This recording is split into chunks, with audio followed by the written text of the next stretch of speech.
Assalamualaikum warahmatullahi wabarakatuh. Halo semuanya, perkenalkan nama saya Khairunisa dengan NIM 2011-7036 dari program studi PGSD Universitas Trilogi tahun angkatan 2020.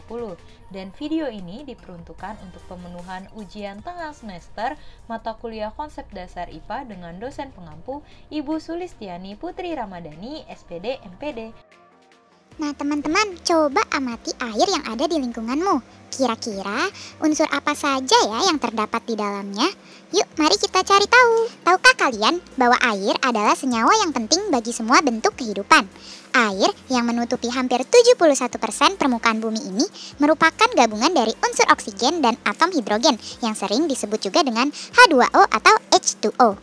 Air sebagian besar terdapat di laut berupa air asin dan juga pada lapisan-lapisan es di kutub dan puncak-puncak gunung. Akan tetapi, air juga dapat hadir dalam bentuk awan, hujan, sungai danau, uap air, dan lautan es.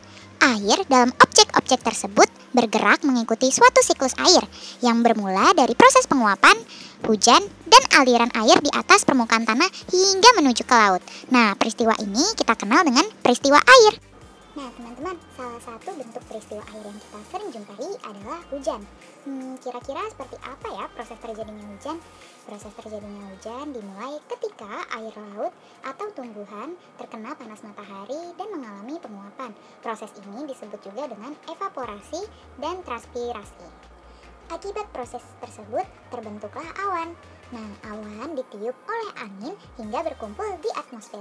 Semakin naik ke atas, suhu awan semakin dingin. Awan yang suhunya dingin ini berkondensasi menjadi titik-titik air.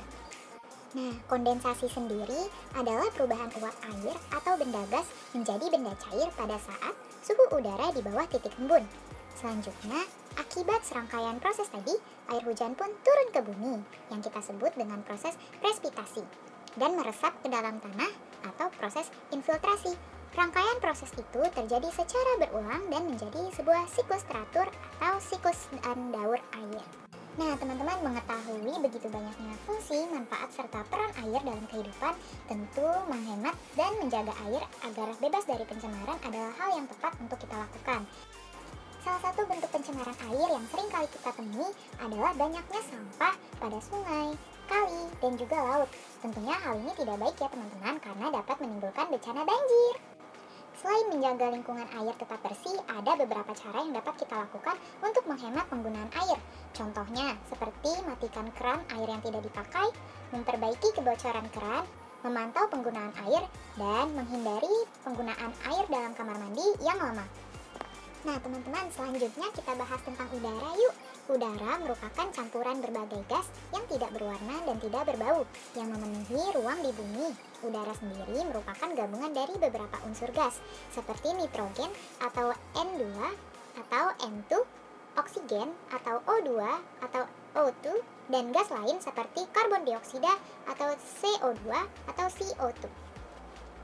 Nah, udara ini juga memiliki sifat-sifat teman-teman. Di antaranya udara berbentuk gas, udara memiliki massa, udara memuai jika dipanaskan, udara menempati ruang, udara mempunyai tekanan, udara berhembus dari tempat yang bertekanan tinggi ke tempat yang bertekanan rendah, dan udara memiliki bentuk, volume, dan berat, serta jenisnya yang selalu berubah. Ada beberapa peristiwa dari udara. Yang pertama adalah angin. Angin adalah pergerakan udara dari daerah yang bertekanan tinggi ke daerah yang bertekanan rendah. Pembentukan arah angin terjadi karena perbedaan tekanan udara di dua tempat yang berbeda. Aliran angin berasal dari tempat yang memiliki tekanan udara tinggi menuju ke tempat yang bertekanan udara rendah. Terjadinya angin juga dipengaruhi oleh rotasi bumi bersamaan dengan proses pemanasan suatu wilayah oleh matahari. Angin diberi nama berdasarkan asal datangnya, seperti angin darat, angin lembah, dan angin gunung.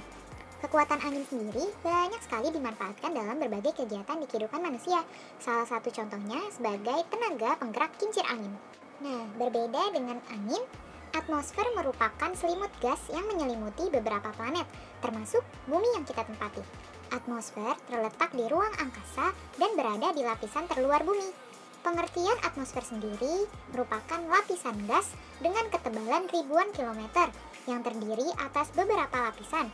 yang memiliki fungsi utama untuk melindungi bumi dari radiasi dan pecahan meteor.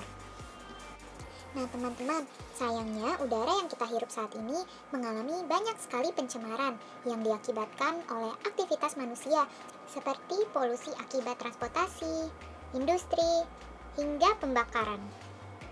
Nah teman-teman, tentu ada beberapa cara yang dapat kita lakukan dalam mengatasi polusi udara. Yang pertama, menghemat energi. Kedua, menanam lebih banyak pohon. Ketiga, beralih dari kendaraan pribadi ke transportasi umum.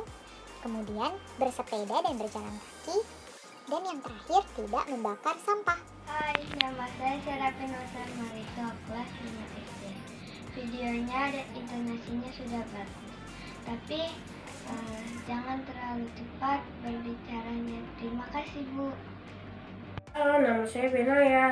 Saya kelas 5, sekolah di SD Harapan Indonesia Bekasi. Menurut saya videonya bagus, cuman suaranya kurang besar. Terima kasih ya. Halo, perkenalkan saya Dewi Siadian, orang tua dari anak Stefani yang kelas 6 SD. Menurut saya videonya sih jelas dan intonasinya juga bagus. Cuma menurut saya dianya terlalu cepat ngomongnya, kalau bisa agak lambat. Itu aja sih. Kasih.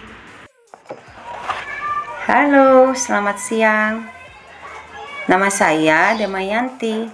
Saya mempunyai 2 orang anak yang masih duduk di bangku sekolah dasar. Saya mau menanggapi video yang disajikan oleh Kairunisa. Menurut saya, videonya sudah sangat bagus dan sangat mudah dimengerti, apalagi anak-anak yang masih duduk di sekolah dasar. Satu masukan aja buat kakak Kairunisa, supaya pada saat awal pembelajaran kakaknya lebih semangat ya. Oke, sukses terus. Terima kasih. Assalamualaikum, nama saya Bapak Imam, saya guru dari SD Kresna. Saya akan memberikan komentar terhadap video yang dibuat oleh Khairunisa. Untuk materinya sudah sangat bagus dan sangat menarik. Semua siswa mungkin bisa menerimanya, tetapi alangkah lebih bagusnya kalau seandainya videonya itu dibuat sendiri. Terima kasih. Assalamualaikum warahmatullahi wabarakatuh. Assalamualaikum warahmatullahi wabarakatuh. Saya Muhammad Ibnu Sabidillah. Menurut saya video pembelajarannya sangat menarik dan efektif bagi siswa sekolah dasar. Terima kasih.